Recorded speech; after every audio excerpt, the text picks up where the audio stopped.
talk about Meghan's race, it's always the white people who scream the loudest.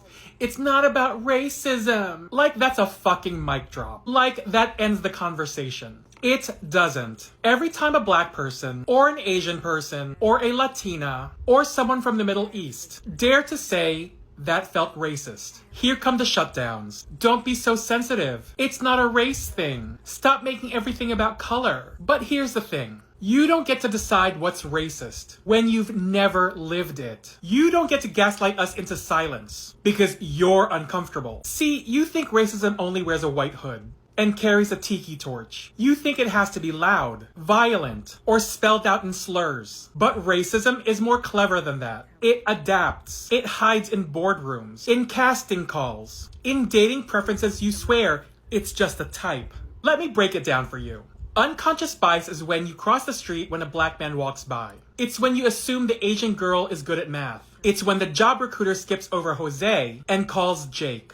It's not always loud, but it's real. Microaggression is death by 1,000 paper cuts. It's you don't sound black. It's what are you? It's touching black people's hair without permission. It's mispronouncing our names and not caring enough to learn them. It's assuming we're the assistant, not the boss, and then telling us we're angry when we speak up. These things don't happen in isolation. They stack. So no, maybe you didn't use a slur, but if you dismiss someone's lived experience because it didn't match your perception of what racism looks like, you're still complicit. And here's the truth. If you're more offended by being called racist than by actually doing something racist, you're protecting your ego, not people of color. You want help? Start by listening. Really listening. Stop arguing about intent. When we're telling you about impact, stop explaining away harm you've never had to survive. Because if you've never had to question if your skin, your accent, your last name, or your religion is a liability, of course you think the system is fair. But fair for you isn't fair for everyone. So stop trying to define racism from the outside and start showing up on the inside with humility, not defensiveness. Because you're not imagining it. We're just done pretending we don't see it. Hurricane Melissa devastated Jamaica, leaving most of the island without power and thousands displaced. In response, the Archwell Foundation, founded by Prince Harry and Meghan, Duchess of Sussex, released a statement titled, "Standing with Jamaica After Hurricane Melissa," expressing solidarity with the Jamaican people and urging global support for recovery efforts. The message acknowledged the catastrophic damage caused by winds reaching 185 miles per hour and highlights the remarkable resilience of the local communities already working together to rebuild. Archwell's response is grounded in action, not optics. The foundation directs readers toward immediate support through trusted humanitarian partners like World Central Kitchen, Team Rubicon, and All Hands and Hearts. Organizations known for providing on-the-ground aid, meals, and long-term construction in disaster zones. It's a clear example of Meghan and Harry's philanthropic approach to use their platform to connect people with solutions, not center themselves in the spotlight. This gesture also carries deep cultural resonance. Jamaica's influence on global music, art, and spirit is immense, and the island has long held a place of affection and connection with the wider Caribbean community. By amplifying Jamaica's recovery, Archwell reminds the world that compassion transcends borders, that natural disasters anywhere demand empathy everywhere. Through Archwell, Prince Harry and Meghan, Duchess of Sussex, continue to show what modern leadership looks like. Quiet action, strategic giving, and humanity at the forefront. Standing with Jamaica after Hurricane Melissa isn't just a message of sympathy. It's a testament to resilience, community, and the belief that even in devastation, there is power in solidarity. Hurricane Melissa. Yes, this is her right now, posting immediately after she dropped that arsenal the other day. Meghan wants the smoke right now. She wants it. And the reason she wants it is because she's using it as her advertising budget. That's her advertising budget right now. For 7+ years, people have been making money off this billion-dollar worldwide brand, which is her name. She's reclaiming the narrative. People can say whatever they want, but she's going to be jaw-dropping and the other family mixed in pictures and videos, and it's going to now translate into money into her pocket. She gained 500,000 new followers, and I don't know if you noticed, but there is a whole army of people defending her now. Before, it used to be the Sussex community. Then it became the Sussex Squad. Now we have a whole Sussex army. Men are jumping in. Other people are jumping in, defending her and appreciating them for who they are. And so it's growing as people. I'm noticing the more people are wigging out, that community, that family is wigging out, the more people are coming into, to their defense. And so she's gonna have more customers. It's a strategy. She's using this instead of hiding like she's done in the past, which I didn't blame her. She's like, you know what? I'm gonna turn this, since it's not ever gonna go away, I'm gonna turn this into funds. She's going to pocket money. Now she's also gonna make money into the vitriol. She's gonna cause them to go vitriolic, go viral, and then she's going to also cash in. And I'm here for it. I love it with all my heart. Are your parents in show business? My dad is a DP. Yes, he was the lighting director. My dad. Director of photography. My dad. I didn't mean to make it sound so. No, it's all right. It's fine. You help. Yes. Yeah. Thank you. Has he been on anything I would know? There was a show called Married with Children. Do you Seen remember that it? show? Yeah, absolutely. Yeah. So I grew up on the set of Married with Children every day after school for 10 years. I was there. Wow. I know. It's a very perverse place for a little girl who went to Catholic school, no less, to grow up, because I'm there in my school uniform, right? Oh, yeah. And then the guests. It's a joke, kind of. Look, we've been telling you Meghan's like us in less than few hours after our episode drops where we did coin the Duke and Duchess of Sussex with their ship named Mary. We see them out on a date night. Mary, looking merry. And to all of the haters who were like, why are they out at an LA Dodgers game? It should be Canada, blah, blah. Like, she's rooting for the home team. Like, take me out to the ball game, root for the home team. Meghan's home team is Los Angeles. Just so we're clear, she's an LA girly. And this is what we've been trying to say. The nuance is missing. This is what the LA girls do. You put on your white button down and a pair of jeans, and you head to the game, and you sit there, and you chit-chat, and you have a good time, and you eat a hot dog. And, like, to me, she put on her Dodger blue. We love to see it. This is the biggest like us for me, personally. What I find hilarious is that the other brother is preaching plant-based virtue while posing with hunted game birds. So photos surfaced of the other brother and his wife carrying pheasants after a countryside shoot. It's not ancient history, it's part of their lifestyle. And to some people, they see nothing wrong with that. Okay. However, this very act is what makes a certain prize, the controversy surrounding it, really, really ironic, because while the chef in Rio, he stood for ecological integrity, the other brother's eco-branding, it feels like a performance, because the other brother didn't choose the menu himself. His team actually said that. The problem is he doesn't have to choose the menu himself, because the Palace PR machine, they work to protect him from every contradiction.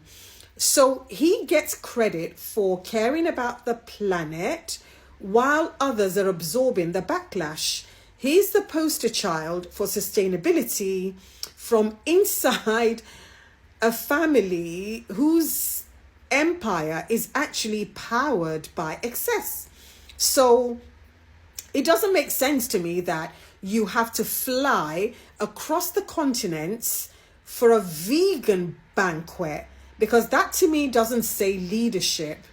Because all those air miles, all those carbon emissions, hello anyone? For me, I find it to be theatre.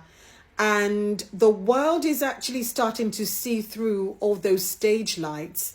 And it wasn't that long ago when one of his minions actually made fun of Meghan for daring to have her wine at a dinner, and the dinner was vegan. I mean, he went to town calling the vegan dinner tacky. So what does that make the other brother? What does that make the heir to the throne? And this is what people are seeing. And this is why people are fed up with the double standards, with the hypocrisy, because you set your minions loose to bash Meghan for daring to have a vegan dinner, and yet you're dictating to another culture that the dinner has to be vegan, while the chef is saying no. This is contrary to our real sustainability efforts. But yeah, this is just set to run and rumble on and on and on. But anyway, let me know what you think in the comments. My name's Elizabeth. I'm the author of The Luxpreneur. And for more insights like these, please like, share, comment, and follow me. Pick up the phone to her and say, hi, so thank you.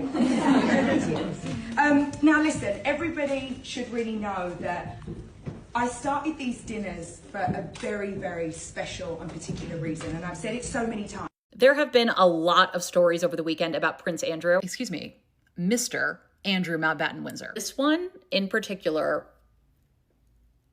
actually drives me bananas. Let's talk about the way, according to new reporting, that the Queen circumvented laws in order for her son, Andrew, to sell and profit from his first home. The Times broke this story, how Andrew made £15 million selling Setting Hill Park, his wedding gift. The subhead includes details about how he pocketed the proceeds of the sale to a Kazakh billionaire. This was in order to pay for Royal Lodge renovations. This is information we've known, but in case you're new here, not only was it sold to a Kazakh billionaire, this billionaire happened to be the son-in-law to the president of Kazakhstan. Quote, Andrew had links to the country as an international trade envoy and later as a private fixer to companies investing there. Well, you could say Meredith. Maybe this billionaire just loves a brick exterior in the countryside. This house was purchased for £3 million over ask. Now that we've discovered more information, that is not the most maddening part of this story. If anyone's wondering, how can royals sell homes that are a part of the crown estate? Here's how you get around with that. You establish a company. It was revealed in this piece that in May of 1987, Queen Elizabeth created a company, Tyrolese 83 Limited. That July, quote, the Queen's representatives changed its constitution, enabling the company to acquire, hold, and deal with property and create trusts of every description and act as trustee for any person. What does that mean in layman's terms? It means that the company could hold assets on behalf of the Queen and her family that were free of public scrutiny. The company could also lay dormant, which means that it doesn't have to publish annual accounts while overseeing these large investments. Just very above board cool stuff. The idea that the royal family does not have power is nonsense. Same month that the company is started, it buys the leasehold for Sunning Hill Park. Quote, according to previously undisclosed land registry documents, the rent was £100 a year. Remember, you're not poor because of any moral failing. You can't get ahead because your mother cannot create trust for you to buy properties affording you little to no rent that you can then sell to a Kazakh billionaire. So, Tyrolese buys the property from the Crown Estate, which, quote, is legally bound to act independently and make investment decisions for the ultimate benefit of the public, which I'm not seeing how it benefits the public for Prince Andrew to be able to sell this property and pocket the money made. According to the Crown Estate Act of 1961, it can't sell land and properties. But there's always a but. Quote, except for the best consideration in money or money's worth, which in their opinion can be reasonably obtained. Shortly after the sale, it's announced that Andrew and Sarah will move into a new property built there for them to live and enjoy. Fast forward to 2002. The Queen Mother dies. Andrew and Sarah are divorced, and Andrew wants Royal Lodge. The Queen wants her favorite son to have it, but he's got to pay for the renovation. So how is he going to do that? Well, he's going to do that through some According to this piece, in August of 2023, the Crown Estate transferred the freehold to a trust, the Sunning Hill Park Settlement, which was administered by the Queen's solicitor and Sir Alan Reid, who at the time was the keeper of the privy purse and managed the finances. Guess what the sale price was? You won't. It was just over £12,000 for this. This brings us back to that billionaire. Andrew is soliciting bids, but golly gee, limited interest. So because of this bidding war, in the summer of 2007, Andrew receives an offer of £15 million for the property by that Kazakh billionaire who happened to be the son-in-law of the president of Kazakhstan. By the way, at the time, an independent chartered surveyor valued the estate, quote, which was tired and neglected, to be worth as little as £6.4 million.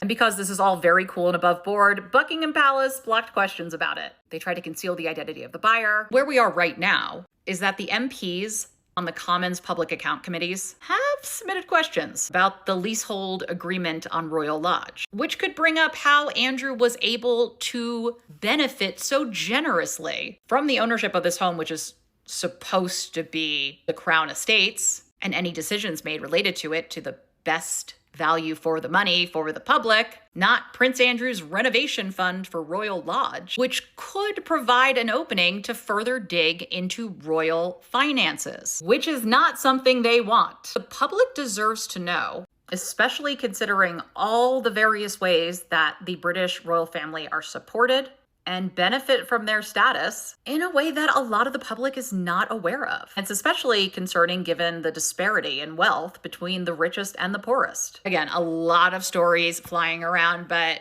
follow the money and go check out the story from the Times. More to come.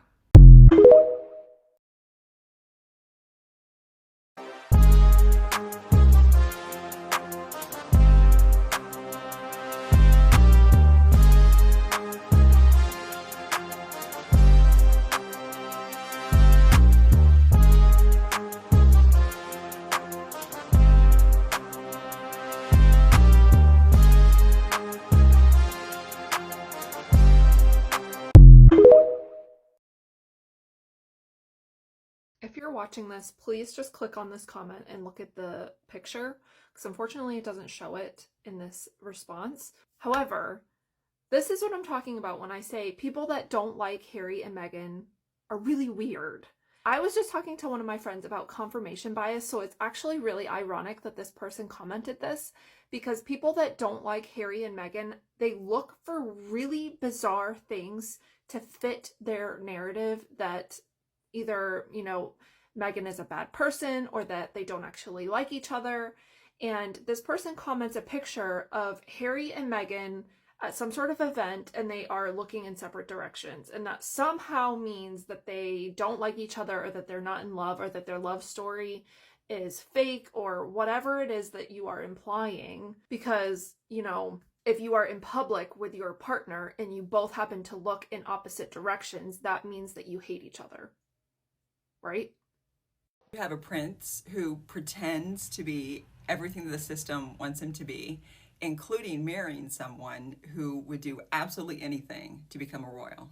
Does this make him full of resentment and anger? And here you have a prince who lived life on his own terms, including marrying someone who would stick by his side even if he left the royal bubble. And despite the system that raised him, he appears to be very kind and generous, a lot like his mother, whose highest calling was serving others who needed her most. Don't forget to leave your comment. So Andrew sold a Crown Estate property. Isn't that interesting? I thought the Crown Estate belonged to the public. The royal family doesn't own them. But Andrew was able to sell a Crown Estate property that he was gifted by the Queen for his wedding to a billionaire, $3 million over the asking price. The Queen set up a company to get around the Crown Estate public issue. So was the royal family covering for Andrew all these years? Or have they really been covering for themselves? Because I don't think they want their financial books opened to be scrutinized with stuff like this in the mix. But all right, Harry and Meghan are the problem. Hi, right-wing media. It says a lot about you, and none of it good, that you're questioning whether Prince Harry should lose his titles because Andrew has lost his. So for clarity, you're trying to conflate Prince Harry marrying Meghan Markle and pissing all of you lot off, probably because Meghan Markle didn't just roll over and play the press game, and neither did Harry. And you're trying to compare that with Andrew, who's been accused of rape. That'll be the Andrew who was really good friends with Epstein, who was accused of rape, said he didn't do it, but still happened to pay off the person that accused him of rape. Compared to Harry, who fell out with his family. Your obsessional hatred of Meghan Markle is really quite something. Some would say pathological. I would say pathological. Yet interestingly, the people that have known her for years actually all speak very highly of her. Meanwhile, you try to turn her every breath into some sort of headline. But to seriously put the two of them in the same category is disingenuous at the very least, malicious at most. The royal family have protected Andrew for the longest time.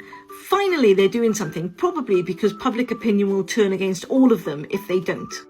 That has got nothing to do with two brothers with a trauma-informed past falling out, and one of those brothers deciding to tell his version of events because the other brother only works through you guys. One brother, probably because he knows he's going to be king one day, plays the game. The other brother doesn't play the game and in fact goes a little bit off book, doesn't he? i.e. he doesn't fall in with you guys. And more than that, because he felt he had to honour the legacy of his mum, probably, he decided to actually call you guys out for the parasites that you are.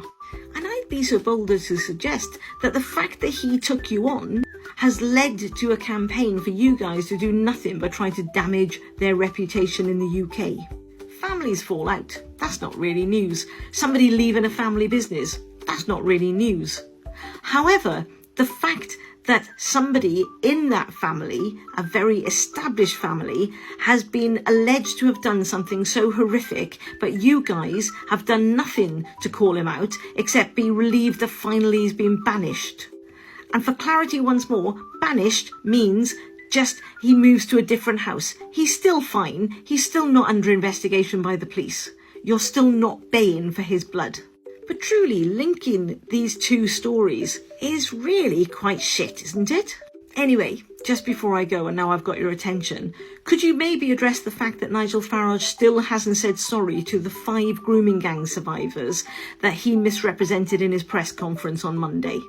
It really won't be very hard to find him. He won't be in Clacton. But if you take your heads out of his arse for a moment, there he'll be right in front of you. Okay, good chats as you were.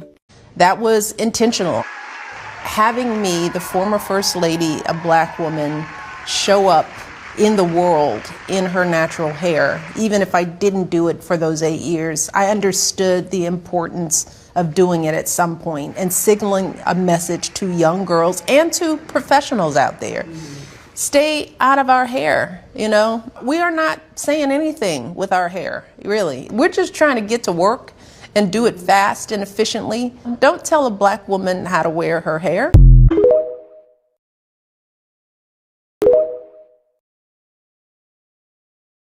It's absolutely impossible that the royal family did not know about Jimmy Savile, and it's impossible that Margaret Thatcher didn't know about Jimmy Savile. I do think it's really curious, isn't it, that out of 2 sons in one family, they have an inordinate amount of pedophile friends around them. That gets us on to Charles, I think. That gets us on to Charles. Bishop Peter Ball, is it? Bishop Peter Ball, very interesting character, of course. Now, Charles has been extremely influenced by religious men, extremely influenced. And Bishop Peter Ball was the Bishop of Lewes and Gloucester. From the 70s, they knew he was a pedophile. They knew it.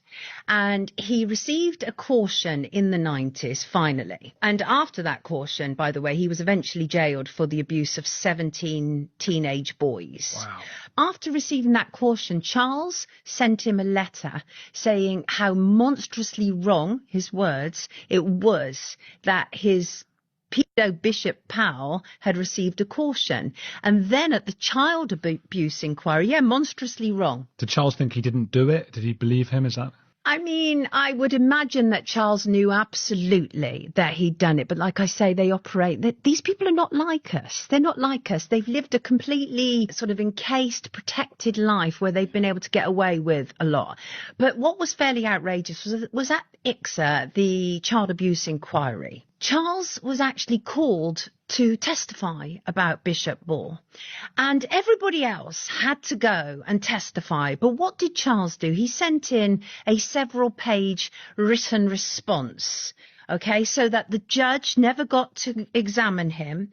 Now, that's fairly outrageous because you're not accountable. So he has never been held accountable for his relationship with a predator. And that's not the only predator that Charles has been very, very close to. Obviously, Jimmy Savile is probably the most famous one, but it's not the only one. And we mustn't think it is.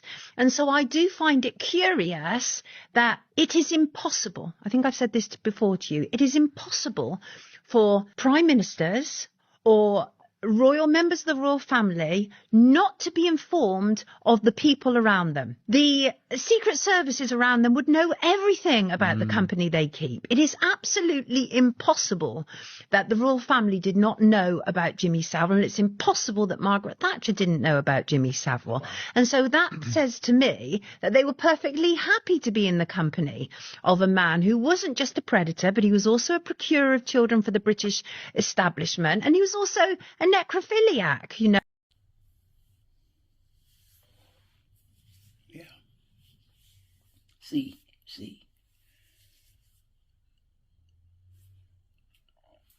I studied healthonomics. You might want to call me a healthorologist because I know healthoristical behavior when I see it. And that right there, oh baby, that right there. See, let me tell you, let me show you. Anytime a woman take her hand and drive it up the back of a man's neck into his hairline sequence, and when her hands go up and take a butterfly effect inside his hairlines, it's something going on in that. Oh, it's way deeper. We see just surface stuff. I see the intimacy of it all. Oh, yes, it's something way deeper than what we see. And what we see is of obviousness that it's more than just we working on the same side. No, you working more than just the same side. You ain't like this, baby. You like this. And am time a heifer run her hands up in Herman's head like that. She can go ahead and tell her family to make funeral arrangements. Oh, yeah. Oh, yes. God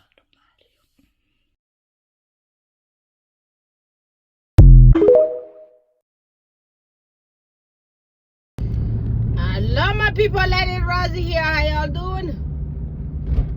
All my new subscribers, you're welcome. And my returning subscribers, y'all know I love you.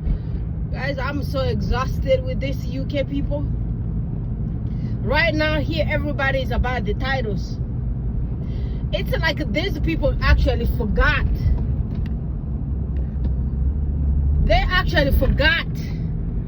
As black queens, we were already born with titles from our mama's wombs.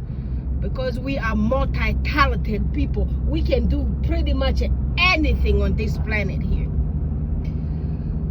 We were born with no one sets, one pairs of lazy bones in our organisms. We can do anything. We work, we help people, we take care of our families. And we do it good. Oh my goodness. God bless you all, my black queens who gave birth to us. Where did we even come from? I'm telling you, we are a blessing to this universe. You know, during the colonial time, we took care of every damn body. We breastfed some people's children. And during slavery, we did exactly exactly the same thing. We took care of everybody, and we're still doing it right now. We are very independent. I had never seen lots of black queens sitting down there and just waiting for somebody to buy stuff for them. I never seen lots of them sitting down there. Well, look at Oprah up here. Oh, that queen takes care of business. She does. And even Michelle Obama, that woman who was married, she is still married to a former president of the United States of America. Do y'all guys see her out here going on book tours? Yeah, do you guys see her out here telling y'all guys she works from home? Her and her husband, both of them work. She ain't nothing to be compared to other counterpart of the other ones sitting down there with patriarchs and waiting for the patriarch to tell them what to do. Waiting for the patriarch to tell them, guess what? You got this allowance. You are allowed to buy this Vera Wang shirt today, and you're gonna wait again 30 more days to buy the other one. It doesn't happen like that with black queens. Guess what? We take care of business. We work. It doesn't matter whatever name you got on us. It doesn't matter whatever title you got on us. We will do the work, and we'll do it really good. Michelle Obama was the first lady of the United States of America. I can't even believe right now here she still has like a date night with her husband, and those days she tells her husband, like, we are going to talk. I ain't gonna talk to you. We're gonna talk until it's time for our dinner time. We need to finish our jobs. We got these jobs that we have to do out here. These people are working. They are working. This woman was the first lady of the world. If you do not know, the United States of America is the United Empire of the world. She's still working, and she still has that title. She is the former first lady of the United States of America, and she black queen. I tell you, my queens, they work.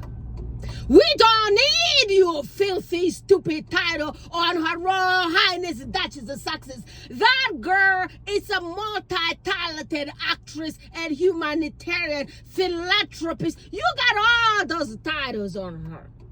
She doesn't need your aristocratic title, by which she got married into it.